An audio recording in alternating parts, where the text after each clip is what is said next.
Welcome to 5-Minute Lessons for Nonprofits. I'm Ben Takis, and today we're going to talk about drafting donor acknowledgement letters. This is a subject that is often pretty simple and straightforward, but it can get quite complicated pretty quickly depending on the circumstances.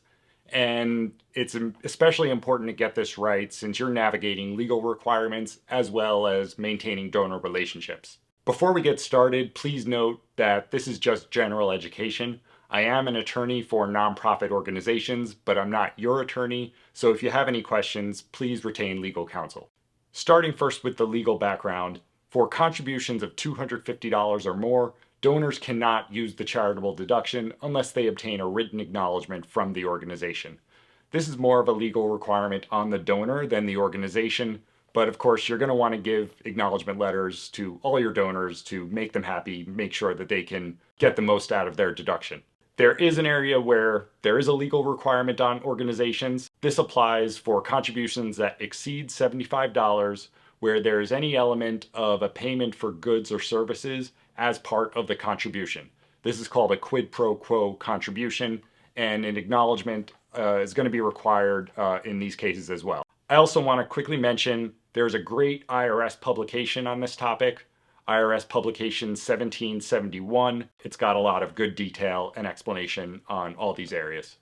The way I like to think about donor acknowledgement letters is that you've got a handful of common scenarios, and the obligations of what goes in the letter differs a little bit depending on the situation. So first, you've got what I'll call regular contributions, and those can be in cash or non-cash, like property. We'll talk about that. Alternatively, you could have quid pro quo contributions, and these can also be in cash or non-cash. But before I go into what needs to be included in these letters, I just want to emphasize, whatever the scenario, you always want to thank your donors, show appreciation. I'm focusing mainly on the legal requirements, but that doesn't mean that the donor relationship aspect is not important. Of course it is. What to include in these letters?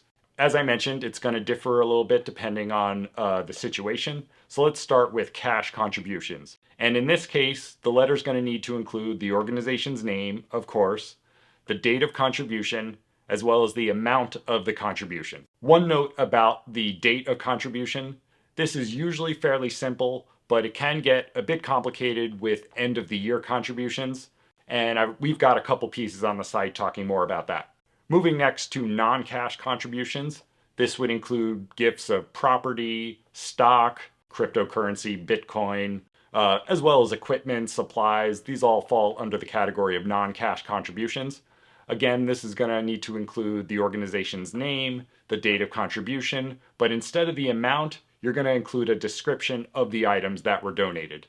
And in both of these cases, if there's no quid pro quo element, you're going to need to include a statement that no goods or services were provided in exchange for the contribution. A few things not to include in these letters. Where you have a non-cash donation, do not provide a valuation. That valuation is the donor's responsibility.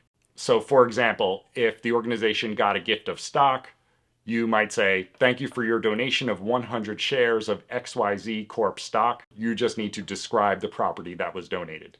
Additionally, you may find on occasion that a donor incurs expenses that were not reimbursed and they want to get some type of acknowledgement letter. The key point here, the organization should not be verifying the amount or putting a valuation on the unreimbursed expenses.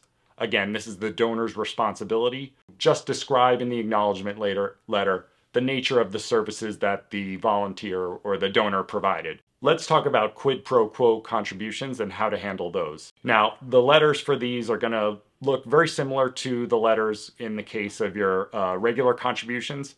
However, here, you need to include a statement informing the donor that only the portion of the contribution that exceeds the value of goods or services received is eligible for the charitable deduction.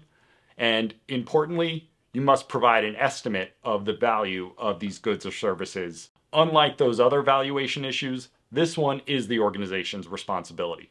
There is an exception you should keep in mind for certain insubstantial low-cost goods or services. This is all detailed in IRS publication 1771. A common example here would be donor contributes $150 and gets a coffee mug.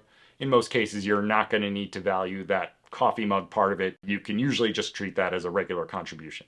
Lastly, when to send donor acknowledgement letters. First, the goal should be to send acknowledgement letters promptly after receipt or at the latest by January 31st of the year following the donation. The strict legal requirement is that donors need these acknowledgement letters no later than the date they file their tax returns, or if they're filing late, the due date of the returns, but you're going to want to get these to your donors sooner than that. Email or auto-generated acknowledgments are fine, so long as all the information that we've been talking about is included. And you might need to take a look at that automated process to make sure it is capturing all the different situations. In general, using these automated letters can be fine. That should do it for today. For more information, visit the website at SE4nonprofits.com. See you next time.